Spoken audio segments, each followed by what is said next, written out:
paborito kong kainin ay talong sa umaga, sa tanghali, o kaya naman sa gabi, sapagkat ito ay masustansya. Pero kulay violet ito, kaya minsan na pagkakamalon kong hitang walang dugo. Kaya naman, piniprito ko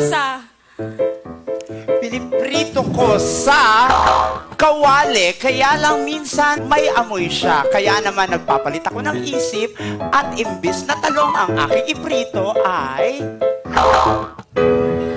mais na walang buhok. Kaya naman, dahil napakasustansya talaga nitong mais na to, madaling lutuin, pakukuluan mo lang. Pero ang problema ay...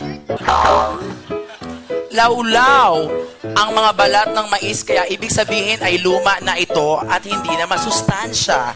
Pero itinatanim ko yon ulit dahil humalinghing ang mga buhok ng mais papunta sa humalinging ang mga buhok ng mais papunta sa malaking supot na nagmula sa palengke nung ako ay minsang mag-grocery. Kaya naman, sa sobrang dami ng mga plastic na nakakolekta ko, ito ay aking tinurbo para mawala na sa aking paningin.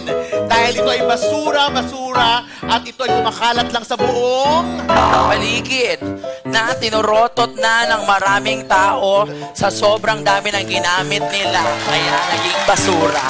Kaya naman, punong-puno na ng laway ang singit ng lalaking nakita ko sa jeep. Kaya ako ay lumayo papuntang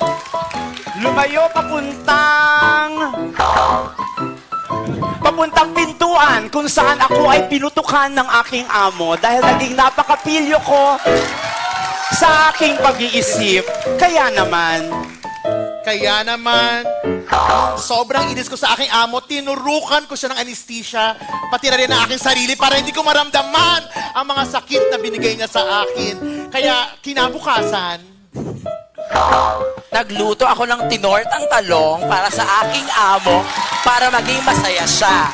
Kaya sinamahan ko ng mais na sinipsip ng kabayong katabi ko sa...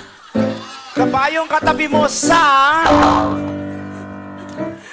iyong pagsali dito sa Love Camera Action, pero yung kabayong katabi mo, masarap sakyan. Ang kanyang naiisip, kakaiba, patok na patok, at yan ang hahabulin mo para ikaw ay...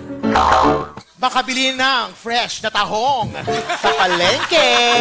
Para bukas, iba na naman ang ulam mo para araw-araw iba-iba. Dahil masarap ang ulam pag araw-araw ay iba-iba. Grabe yun! Thank you! Naku! Alamin natin kung sino kaya ang bumenta sa ating mapanghusgang. Unahin natin si Madam Gladys. Lahat mabenta eh. Lahat pasok dun sa mga binubuksan. Hindi ko in-expect na medyo bababa yung kay Joyce. Dahil ba nawala yung partner mo? Yun ba ang ano? Ay, sabi! Humina ang energy? Gano'n ba yun? Mga love life. Hindi na pa ako sasagot.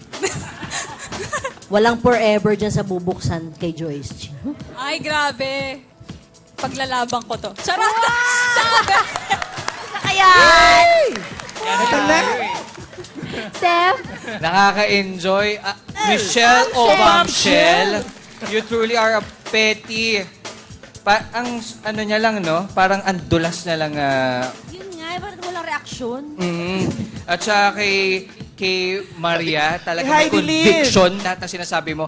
And Joyce, pinapahirapan mo man si Michelle, nasasalo at nakakatawa mga hirit mo, Joyce.